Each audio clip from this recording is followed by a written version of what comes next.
Click the main page. Select manual mode. Open manual operation. Sewing machine module. Click sewing. The needle will move back to the home position. Return to the operation screen.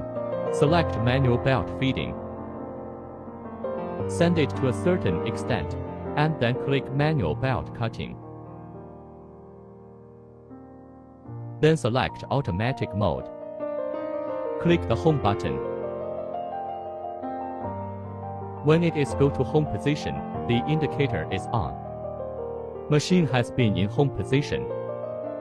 You can click start.